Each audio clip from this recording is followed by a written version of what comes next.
8:30 को आपका एक्सीडेंट होता है और 9 o'clock आप मेंस की एग्जाम देने जा सकते हैं। इंटरव्यू से पहले 1 महीने तक आप हॉस्पिटलाइज्ड है और उससे 1 वीक पहले आप दिल्ली जाके उसकी प्रिपरेशन कर सकते हैं। तो luck has to come with you, उसको आना पड़ेगा और आपको आईपीएस बनाना पड़ेगा। मैं एग्जाम के लिए निकला, मेंस मेरा था, सुबह GS3 का पेपर था। 8:30 को मेरा स्कूटी स्लिप हो गया, मेरा लिगामेंट इंजरी हो गया, लेफ्ट हैंड में इंजरी था, सीट से ब्लीडिंग हो रहा था। लेकिन मेरे पास 2 ऑप्शन थे। मैं खड़ा हुआ, मैंने देखा okay my right hand is safe and I decided I will go to the exam hall and write the exam. मेरे पास 2 ही ऑप्शन थे, या तो मैं वहां से उठ के रोने लगूं, यार मेरे साथ ही ऐसा क्यों हुआ, मेरा एक्सीडेंट हो गया, मेरा मेंस खराब हो गया और हॉस्पिटल जाओ, या दूसरा ऑप्शन था कि मैं देखूं कि मैं 3 घंटे और सरवाइव कर सकता हूं। हाँ कर सकता हूं। मैं मेंस के लिए एग्जाम हॉल में गया।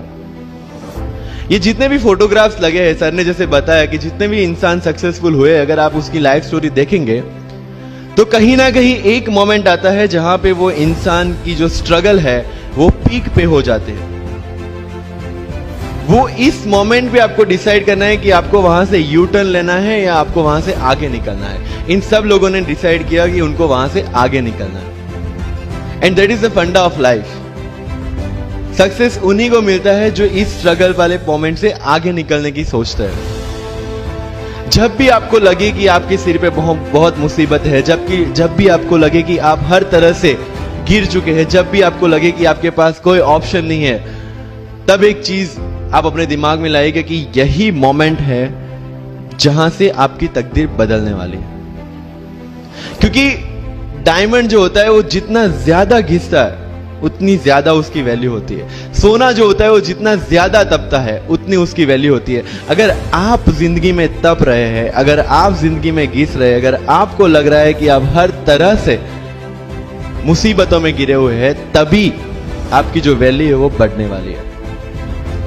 और यही मेरा एटीट्यूड रहा है। लोग बोलते हैं कि तुम्हारी फाइनेंशियल कंडीशन ठीक नहीं थी, पापा इलेक्ट्रिशियन थे, मम्मी हाउसवाइफ थी, डायमंड के कारखाने में काम करती थी, उसके बाद उन्होंने मैरिज में रोटियां बनाने का काम किया और उस तरह से मैं पढ़ा।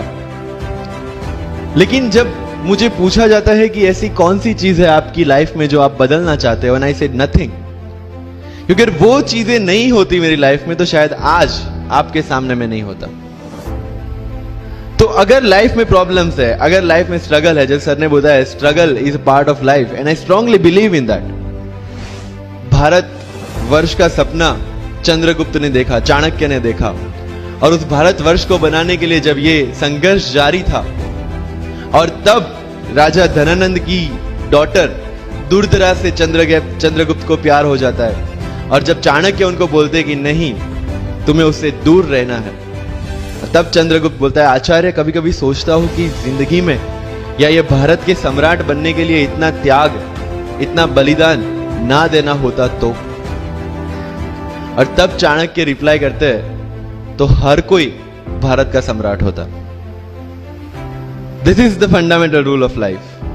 अगर आईएएस बनने के लिए, आईपीएस बनने के लिए सैक्रिफाइस करना नहीं पड़ेगा, अगर उसके लिए आपको त्याग नहीं करना पड़ेगा, तो आज पूरे इंडिया में हर घर में आपको आईएएस आईपीएस मिल जाएंगे। मुझे एग्जैक्ट डेट याद है, 23 मार्च को मेरा इंटरव्यू था। 20 फरवरी को मुझे हॉस्पिटल में एडमिट किया गया क्योंकि मुझे इन्फेक्शन हो गया था बॉडी में एंड बहुत हाई फीवर था, तो आईवी के अलावा कोई ऑप्शन नहीं था। 1 मार्च को ठीक होके मैंने सोचा चलो दिल्ली निकलते हैं। 2 मार्च को मैं दिल्ली पहुंचा। 3 मार्च को वापस से टॉन्सिलाइटिस का अटैक होने की वजह से फ्लाइट लेके वापस से पालनपुर अहमदाबाद, अगेन हॉस्पिटलाइजेशन। 15 मार्च को I got relieved from the hospital. 16 मार्च को मैं दिल्ली पहुंचा और 23 मार्च को I gave my UPSC interview. तो 1 महीने का हॉस्पिटलाइजेशन। उसके बाद जब दिमाग में ये था कि मेरे साथ जो लोग इंटरव्यू दे रहे हैं वो 1 महीने से प्रिपरेशन कर रहे हैं एंड 1 महीने से मैं हॉस्पिटल में था, again I thought this is the moment to prove yourself. I went to the interview और पूरे इंडिया में 2nd highest marks in interview.